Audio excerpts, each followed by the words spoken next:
సెటిల్మెంట్లు దేనికైనా చేయి దడపాల్సిందే. కోస్తాకు చెందిన ఎమ్మెల్యే గతంలో మంత్రిగా కూడా పనిచేశారు. తిరుమల దర్శనార్థం లేఖల నుంచి ఏసీబీ కేసులో రక్షణ కోరే సిఫార్సు లేఖల వరకు డబ్బు వసూలు చేస్తారని పేరుంది. అద్భుతం. ఇది చాలా మంచి ప్రభుత్వం.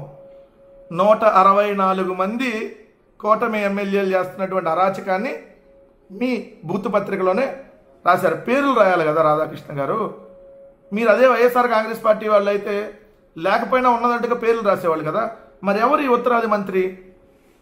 ఈ ఉత్తరాది మంత్రి ఎవరు అనేది పేరు రాయాలి కదా. ఈ కోస్తాకు సంబంధించినటువంటి ఎమ్మెల్యే గతంలో మంత్రిగా కూడా పనిచేశాడు అన్నారు కదా, తిరుమల దర్శనార్థం లేఖలు అని చెప్పి. ఎవరు మరి ఈ కోస్తాకు చెందినటువంటి మంత్రి? అంటే ఇప్పుడు ప్రస్తుత ఎమ్మెల్యే అంతకుముందు మంత్రిగా చేసిన వాళ్ళు ఎవరు? మరి వీళ్ళందరి పేర్లు రాయాలి కదా. అంటే ఈ కూటమి ప్రభుత్వంలో అవినీతి అధికారులకి అండదండలు అందిస్తున్నారు, అవినీతి అధికారులతో కొమ్మక్కయ్యారనేది ఈ వార్త సారాంశం. ఇది చాలా మంచి ప్రభుత్వం. ఏడాది కాలంలోనే ఈ ఎమ్మెల్యేలు మంత్రులు ఎలా అక్రమార్కులకు కొమ్ము కాస్తున్నారో, ఏ విధంగా వాళ్ళతోనే వీళ్ళు పనులు చేయించుకుంటూ ఎలా దోచుకుంటున్నారు అనే దానికి ఇది నిదర్శనం. ఓపెన్గా పేర్లు రాయండి దమ్ముంటే. మళ్ళీ ఈ వార్త రేపు ఉండదు. ఎందుకంటే నాకు తెలిసి వాళ్ళని బెదిరించి బ్లాక్మెయిల్ చేయడానికి ఈ వార్త. ఎందుకంటే ఇది మీ ఆల్రెడీ ఆధారాలు ఉన్నాయని చెప్తే ఇప్పుడు రాధాకృష్ణ తీసుకెళ్ళి మళ్ళీ సంచులు ఇవ్వగానే రేపు పొద్దున ఈ వార్త మాయమైపోయింది. ఇట్లాంటి మనం ఎందుకు చూడాల? శానాముదురు సానా సతీష్ ఏమయ్యాడు? రాజ్యసభ సభ్యుడయ్యాడు. ఏమన్నా ఈరోజు వార్త? అంతకుముందు వీళ్ళే రాశారు రాజ్యాంగేతర శక్తి అని. ఇప్పుడేమైంది? సో ఈ వార్త ఎందుకు రాశారో మతలబ్ మీరు తెలుసుకోండి. ఈ మతలబ్ అర్థమైతే అర్థమైపోద్ది.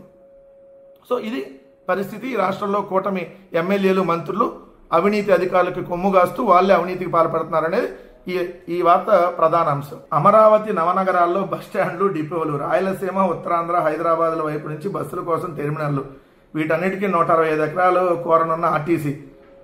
ఈ 9 నగరాల్లో ఒక్కో బస్టాండు, దానికి అనుగుణంగా డిపో. బస్టాండ్కి 5 ఎకరాలు, డిపోకి 5 ఎకరాలు చొప్పున అవసరం ఉంటుందని ప్రతిపాదిస్తున్నారు. మొత్తం 9 బస్టాండ్లు, డిపోలకు కలిగి 90 ఎకరాలు కావాలని అంచనా వేశారు. రాజధాని అమరావతికి మున్ముందు ప్రజలు రాకపోకలు పెద్ద ఎత్తున పెరగడంతో పాటు అక్కడ ఓ ప్రాంతం నుంచి మరో ప్రాంతానికి ప్రయాణించేందుకు వీలుగా అవసరమైన రవాణా సదుపాయాలు కల్పించడంపై ఏపీఎస్ఆర్టీసీ దృష్టి సారించింది. ఎన్నాళ్ళు ఇంకా ప్రజలను మోసం చేస్తారు? మీరు ఈ రాష్ట్రానికి పట్టిన పేడా చెడా నిజంగా మీరే. ఎందుకంటే అంత దారుణం. 9 బస్టాండ్లు కడతారంట అమరావతిలో. 9 బస్టాండ్లు ఎందుకు? అంతర్జాతీయ బస్టాండ్ ఒకటే కట్టేది అయిపోయింది కదా ఓ 1,00,000 ఎకరాల్లో. అంతర్జాతీయ రైల్వే స్టేషన్, అంతర్జాతీయ విమానాశ్రయం, అంతర్జాతీయ క్రికెట్ స్టేడియం, అంతర్జాతీయ సచివాలయం, అంతర్జాతీయ అంతర్జాతీయ అంతర్జాతీయ ఏంది నస? ఎందుకు ఇంకా ప్రజలను ఇలా మభ్య పెడతా ఉంటారు? మీరు చేసేది ఏం లేదు. ఇక్కడ ఊరక షో పుట్టప్పు. సంవత్సరం అయింది ఇంత షో చేసి అంత అమరావతిలో ఈ కట్టేస్తాం రోజుకో వార్త ప్రజలు మభ్యపెట్టి 1,00,000 ఎకరాలు 3 పంటలు పండే భూములు, నాణ్యమైన పంటలు, మామూలు పంటలు కాదు, 3 నాణ్యమైన పంటలు పండేటటువంటి ఆ పచ్చటి భూములను 1,00,000 ఎకరాలు నాశనం చేసి 3-4 లక్షల కోట్ల అప్పులు చేసి ఓ నగరాన్ని నిర్మిస్తాము, నవనగరాలు నిర్మిస్తామంటే ఎక్కడికి పోతున్నాం? ఈ రాష్ట్ర పరిస్థితి ఏంటి? ఒక్కరికంటే ఒక్కరికి సంక్షేమ పథకాలు అందట్లా, ఒక్కటంటే ఒక అభివృద్ధి కార్యక్రమం లేదు. ఉన్న పోర్టులను ప్రైవేట్ పరం చేస్తున్నారు, ఉన్న మెడికల్ కాలేజీలను ప్రైవేట్ పరం చేస్తున్నారు, ఫైబర్ నెట్ ప్రైవేటీకరణ అంటున్నారు, ఖనిజాభివృద్ధి సంస్థ ప్రైవేటీకరణ, ఇలా అన్నిటి ప్రైవేట్ వ్యక్తుల చేతులకు అప్పచెప్పేసి ఇక్కడేదో మళ్ళీ అప్పులు తెచ్చి ఒక నగరాన్ని కడతామంటే అసలు మైండ్ పనిచేసి మాట్లాడుతున్నారా? లేదంటే మానసిక స్థితి సరిగ్గా లేకుండా ఇలాంటి నిర్ణయాలు తీసుకుంటున్నారా? ప్రజలు కూడా ఒకసారి గమనించండి. వీళ్ళు తీసుకున్నటువంటి తప్పుడు నిర్ణయాలు రేపొద్దున రాష్ట్రం మీద ఎంత భారం కాబోతా ఉన్నాయనేది ఒకసారి మీరు కూడా దయచేసి గమనించమని కోరుకుంటా ఉన్నా. అన్నదాత సుఖీభావకు చుక్కలే, రైతులను వెంటాడుతున్న వైకాపా పాలనలోని రీసర్వే ఘోరాలని చెప్పి ఓ తప్పుడు వార్తను ఈనాడు, అంటే అన్నదాత సుఖీభావ రైతులకు ఎగ్గొట్టడానికి వీళ్ళు ఓపెన్గానే రాసినటువంటి వార్త. వైఎస్ఆర్ కాంగ్రెస్ పార్టీ ప్రభుత్వం ఉన్నప్పుడు రైతు భరోసా అని తీసుకొని వచ్చి 13,500 రూపాయలు ప్రతి సంవత్సరం రైతులకి 3 దఫాలుగా అందించడం జరిగింది. దాంట్లోకి రీసర్వేకి సంబంధం పెట్టేసి మరి 54 లక్షల మంది రైతులకు మేము అందించాం. మరి మీరు ఇప్పుడు పెంచండి ఇంకా రైతుల్ని. కానీ రీసర్వేకు చేయటం వల్ల ఇదంతా జరిగిందని చెప్పి అన్నదాత సుఖీభావకు చిక్కులే అని చెప్పి రేపు అన్నదాత సుఖీభావ ఓ లక్షలాది మంది రైతులకి ఎగ్గొట్టేటటువంటి ప్రయత్నాన్ని ఒక ఆర్గనైజ్డ్గా వీళ్ళు చేస్తూ మళ్ళీ వైఎస్ఆర్ కాంగ్రెస్ పార్టీ ప్రభుత్వం మీదకి వైఎస్ఆర్ కాంగ్రెస్ పార్టీ ప్రభుత్వం అంత మీదకి నెట్టేసేటటువంటి ప్రయత్నం చేస్తున్నారనడానికి ఈ వార్త నిదర్శనం. ఒక ఏడాది రైతు భరోసా అసలు ఇవ్వాలి, ₹1 కూడా. 20,000 ఇస్తా ఉన్నారు. జగన్మోహన్ రెడ్డి గారు 13,500 ఇస్తే వీళ్ళు 20,000, నీకు 20, నీకు 20, నీకు 20, ప్రతి రైతుకి 20,000 వీళ్ళు ఇచ్చినటువంటి వాగ్దానం. ఒక్క రైతుకి ఇవ్వాల 20,000. 20,000 కాదు కదా, 2,000 కూడా ఇవ్వాల. రాష్ట్ర ప్రభుత్వం తరపున. సో కానీ ఇప్పుడు ఈ ఏడాది ఇస్తున్నా అంటున్నారు. ఇస్తానికి కొర్రీలు పెట్టడానికి ఇట్లా నేను మీరు తెలుసు కదా, ఏదైతే పెన్షన్లకు ఎలా తగ్గించేశారో అలానే గ్యాస్ సిలిండర్కి 60 లక్షల మందికి గ్యాస్ సిలిండర్లు ఎగ్గొట్టారు చూశారు కదా, 60 లక్షల మందికి. అలా ఎగ్గొట్టేటటువంటి ప్రయత్నంలో భాగంగా అన్నదాత సుఖీభావకు చిక్కులే అని పెట్టి హెడ్డింగ్ పెట్టి మళ్ళీ ఎగ్గొట్టేటటువంటి ప్రయత్నంలో భాగంగా రాసినటువంటి ఒక తప్పుడు వార్త. జూన్ 4న సంక్రాంతి దీపావళి కలబోతగా చేసుకుందాం. ఆ రోజు కూటమి ప్రభుత్వం ఏర్పడి ఏడాది పూర్తి. పార్టీ శ్రేణులకు జనసేన అధినేత పవన్ కళ్యాణ్ పిలుపు. జూన్ 4న వాకిళ్లకు రంగు వల్లులతో అలంకరించండి, మహిళలకు ముగ్గుల పోటీలు నిర్వహించండి.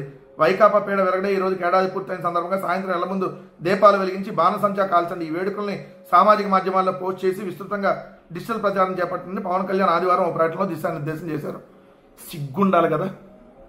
మచ్చుమరిలో 9 ఏళ్ల బాలికని అత్యంత కిరాతకంగా అత్యాచారం చేసి హత్య చేస్తే ఇప్పటి వరకు 11 నెలలైనా శవం దొరకపోతే సంక్రాంతి దీపావళి చేసుకోవాలా పవన్ కళ్యాణ్ గారు? మూడు రోజులు మన మహానాడు జరుగుతున్న సందర్భంలోనే 3 ఏళ్ల పసిపాపని అత్యాచారం చేసి హత్య చేస్తే సంక్రాంతి దీపావళి జరుపుకుంటారా మీరు? రోజుకొక అత్యాచారం జరుగుతుంది, 2 రోజులకు హత్య జరుగుతుంది రాష్ట్రంలో. మనం దీపావళి సంక్రాంతి జరుపుకోవాలా? నీకు 15,000 నీకు 15,000 రాలేదు, నీకు 18 నీకు 18,000 రాలేదు, నీకు 20,000 నీకు 20,000 నీకు 20,000 రాలేదు, నీకు 36,000 నీకు 36,000 నీకు 36,000 రాలేదు. సంక్రాంతి దీపావళి జరుపుకోవాలా? ఇస్తానని ఒక సిలిండర్ ఇచ్చి దానికి కూడా ఇంకా డబ్బులు పడకపోతే ఏదైతే సంక్రాంతి దీపావళి జరుపుకోవాలా? 30 లక్షల మంది ఇంకా పెన్షన్ల కోసం వెయిట్ చేస్తూ ఉంటే ఒక్కటంటే ఒక కొత్త పెన్షన్ ఇవ్వకపోగా ఉన్నటువంటి పెన్షన్లు తీసేస్తే సంక్రాంతి దీపావళి జరుపుకోవాలా?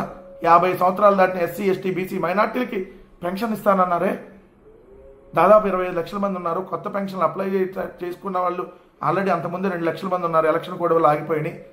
కొత్తగా ఇప్పుడు 60 సంవత్సరాలు నిండిన వాళ్ళకి దాదాపు 3-4 లక్షల మంది ఉన్నారు. వాళ్ళకి పెన్షన్ లేవు. పండగ చేసుకోవాలా? 2,66,000 మంది వాలంటీర్లని వాళ్ళు తీసేశారు కదా, పండగ చేసుకోవాలా? ఏదైతే ఫైబర్ నెట్లో 4,000 మంది తీసేశారు కాబట్టి పండగ చేసుకోవాలా? ఒక్కటంటే ఒక కొత్త ఉద్యోగం లేదు. నిరుద్యోగులు లక్షలాదిగా ఎదురు చూస్తున్నారు కదా, వీళ్ళందరూ ఇప్పుడు సంక్రాంతి దీపావళి చేసుకోవాలా? అంటే మీరు లేదంటే మీ తమ్ముడు లోకేషో, అంటే పవన్ కళ్యాణ్ గారు, పవన్ కళ్యాణ్ తమ్ముడు లోకేషో, లేదంటే మీ దత్త తండ్రి చంద్రబాబు నాయుడు గారు మీకు పండగ వస్తే మీకు సంక్రాంతి దీపావళి దసరా అన్నీ కలిపి సంవత్సరంలో దోచుకోవడానికి మీరు 365 రోజులు దోచేసుకున్నారు కదా, మీరు మాత్రం పండగ చేసుకుంటే రాష్ట్ర ప్రజలందరూ పండగ చేసుకున్నట్టేనా? ఇసుక మాఫియా, మట్టి మాఫియా, ఏదైతే మద్యం మాఫియా, పేకాట మాఫియా, ఇలా విచ్చలవిడిగా ఈరోజు రాష్ట్రంలో పేట్రేగిపోతూ ఉండి ఇంట్లో నుంచి బయటికి వెళ్తే సేఫ్గా తిరిగి వస్తారన్న గ్యారెంటీ లేనటువంటి ప్రజలందరూ సంక్రాంతి దీపావళి చేసుకోవాలా? ఎంత దారుణం, ఎంత దుర్మార్గం. 5 కోట్ల మందిని మోసం చేసిన మీ మోసగాళ్ళకి ఆ రోజు వెన్నుపోటు దినం చేస్తాం. జూన్ 4న మీ అందరికీ వెన్నుపోటు దినం చేస్తాం.